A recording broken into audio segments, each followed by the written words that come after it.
Erwin Jackson is the Deputy CEO of the Climate Institute. He joins us from Melbourne. Good morning, Erwin. Good morning. Okay, well, direct action and the auction starts today.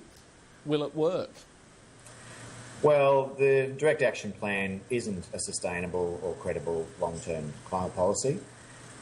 We'll certainly see some companies bidding into the auction. We'll certainly start to see what the average price of those bids. But what we're unlikely to see are projects which deliver the scale of emission reductions required to meet the kinds of targets that we committed to 2020, but more importantly, in some respects, to the kinds of targets we're going to need to commit to after 2020. So the 5% reduction by 2020, you don't think the scheme will even achieve that? It looks unlikely at the moment. To do that, we would have to see prices coming in, or the government purchasing emission reductions for $10 a tonne or less. There isn't really any credible analysis in Australia which shows that achieving 200 or 300 million tonnes of emission reductions between now and 2020 is possible at those kinds of prices. Participants and past experience shows that you really need carbon prices in the order of $20 to $30 a tonne if you're going to achieve that scale of emission reductions, and the government doesn't have enough money in its budget to pay for emission reductions at that cost and also to achieve the target at the same time. So what happens with this meeting in Paris later this year if the government commits to targets beyond 2020, further reductions? Is this scheme scalable, or would the expense to the budget just be so great that it's unlikely? Well, theoretically it's scalable, but it would depend on the Treasurer being prepared to spend tens of billions of dollars a year out of the public purse to achieve Australia's emission targets, which doesn't appear to be politically sustainable. The core issue with any credible climate policy is it needs to create some responsibilities on the major emitters in the economy to actually do something. The current government scheme allows major emitters to increase their emissions. It provides no long-term price signal for them to invest in renewable energy or low-emission technologies. And until we get that kind of scheme in place, it's going to be difficult for the government to say, hand on heart, that it can achieve any credible long-term emission reduction goals.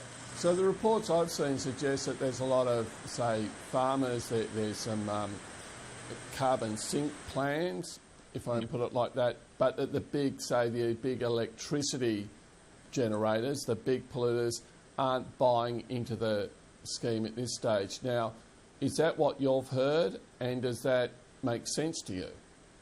Yeah, I think that's the general view of the big emitters. There is so much policy uncertainty, there's so much politics on climate change in Australia that it's actually difficult for them to make any sensible long-term decision. And this fundamentally is the biggest problem we've got, and it's a pox on both houses of politics to an extent that we actually need to start focusing on what we're actually ultimately trying to achieve. We need both major parties to be coming forward with policies that achieve net zero emissions by 2050 and basically a zero emission power sector in that kind of time frame. And until we actually get that kind of bipartisan commitment from both major parties, it's going to make any major investment in low emission technology on the scale we need very difficult to sustain in a boardroom.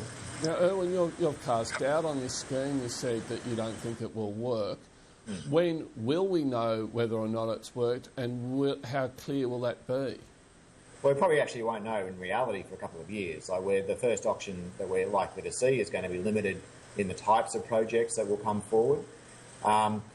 Also, if we get a low price in the auction, while that might work politically for the government and its ability to say that, yes, we can get cheaper emission reductions than was currently the carbon price under the previous Labor emissions trading scheme, that also provides no incentive for new projects to come forward that are going to reduce emissions on the scale we need. So if we get an average price of, say, $10 a tonne, and when we know that most projects to get off the ground we need to be $15, $20, $25, $30 a tonne if we're going to achieve the scale of reductions, then that's going to create a disincentive for those kinds of projects to come forward. So it's going to take us a little while to see the detail, but at the end of the day, the true commitment that the government needs to show is in its post-2020 target decision that it will make later in the year. So is it prepared to come forward with a target which is consistent with what the science says we need to do, which is to avoid a 2-degree increase in global temperature? So just finally, it's a big if the government commits to significant cuts beyond 2020 at this meeting in Paris,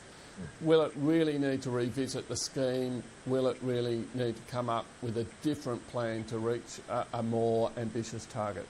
Well, there's no real doubt about that, and you can already see in the issues paper that the government has released on the post-2020 target that they are actually canvassing options for additional policies that might need to be put in place to achieve any post-2020 target. Things like vehicle emission standards, which we've got currently in most other countries and we don't have in Australia. Things like addressing some of the super greenhouse gases that we use in our refrigeration and air conditioning, which isn't really being addressed in Australia, which other countries are looking at. So I think it's inevitable that in the conversation over the next 12, 18 months that the government is going to have to revisit its domestic climate policy. Okay, Erwin Jackson, thanks for your time today. My pleasure.